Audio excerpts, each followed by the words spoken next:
عزیز بھائیوں اور بہنوں، السلام علیکم۔ میرا نام عرفان گل ہے اور میں پاک فوج میں تقریباً 25 سال سروس کرنے کے بعد بطور لیفٹنٹ کرنل ریٹائر ہوا۔ بچپن سے سنتے آئے تھے کہ زندگی آزمائش کا نام ہے۔ قرآن میں یہ اللہ کا اٹل فیصلہ موجود ہے کہ اللہ ہمیں یقیناً ہمارے مال سے، ہمارے جان سے اور ہماری اولاد سے ہماری آزمائش کرتا ہے۔ میری زندگی میں یہ تینوں آزمائش تواتر کے ساتھ آتی رہیں۔ بعض اوقات انسان کمزور پڑ جاتا ہے اور صبر کا دامن ہاتھ سے چھوٹ جاتا ہے اور انسان مایوسی کے عالم کا شکار بھی ہو جاتا ہے۔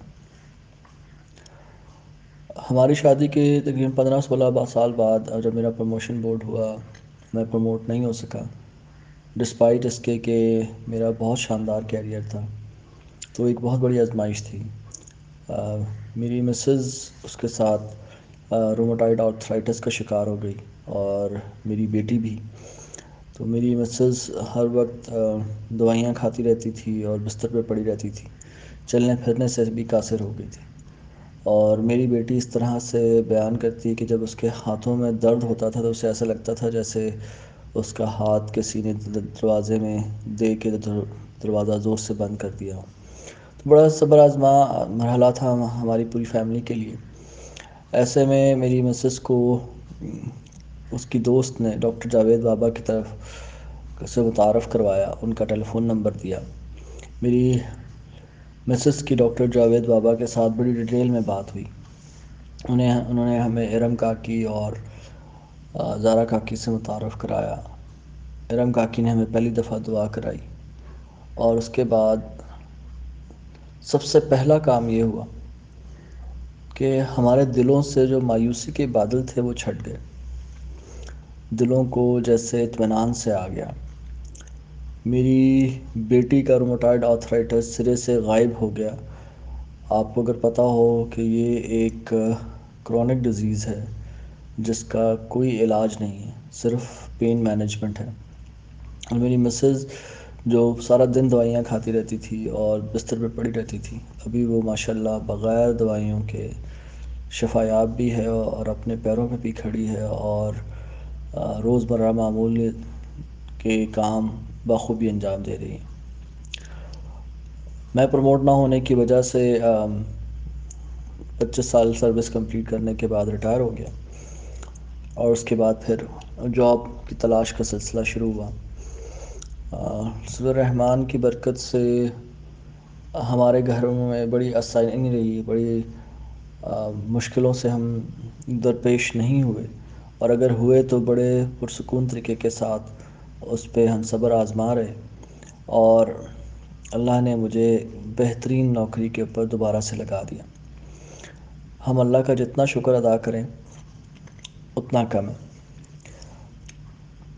یہ بات ماننے والی ہے کہ اللہ درد سے ہی ملتا ہے۔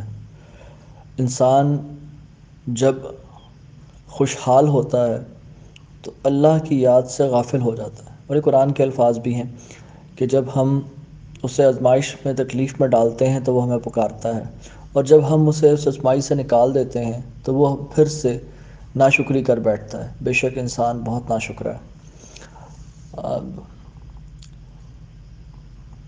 سورہ رحمان میں سے جڑنے کی وجہ سے جو سب سے اچھی بات ہمارے ساتھ ہوئی، تو بہت پیارے لوگوں کے ساتھ ہمارا رشتہ بنا جو اللہ کا نام لینے والے ہیں، اللہ کا ذکر کرنے والے ہیں، اللہ کے پیغام کو، سورہ رحمان کے پیغام کو لوگوں تک پہنچانے والے ہیں، لوگوں کے دکھ درد تکلیف کو اپنی تکلیف سمجھتے ہیں، ان کے دکھ درد تکلیف کو دور کرنے کی کوشش کرتے ہیں۔ دوسری سب سے بڑی بات یہ ہے کہ سورہ رحمان کی وجہ سے ہمارے دلوں کو بہت سکون مل گیا۔ دوسروں کی تکلیف میں مدد کرنا اچھا لگتا ہے۔ جب کوئی آزمائش آتی ہے ہم سورہ رحمان کو پکڑ لیتے ہیں، سورہ رحمان کے ساتھ جڑ جاتے ہیں، اور وہ تکلیف چاہے جتنی بھی مشکل کیوں نہ ہو، امپاسبل کیوں نہ نظر آ رہی ہو، جتنی بھی ناممکن لگ رہی ہو، دل کو ایک سکون ہوتا ہے کہ اللہ تعالیٰ اس تکلیف کو فوراً سے پہلے دور کر دیں گے۔ میں ڈاکٹر جاوید بابا کا، ان کے تمام کاکے اور کاکیوں کا مشکور ہوں کہ انہوں نے ہمیں اللہ کی پہچان کرائی، رحمان کی پہچان کرائی، ہمیں یہ بتایا کہ ہمارا رب کتنا پیارا ہے۔ جب ہم اسے پکارتے ہیں تو وہ سنتا ہے، وہ واقعی ہمارے بہت قریب ہے۔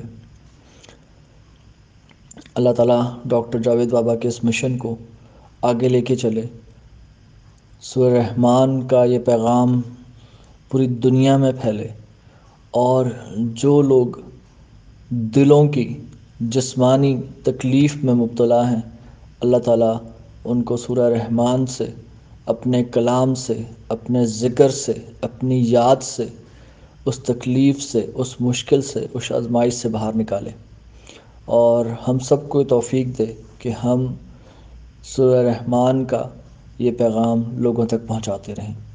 شکریہ۔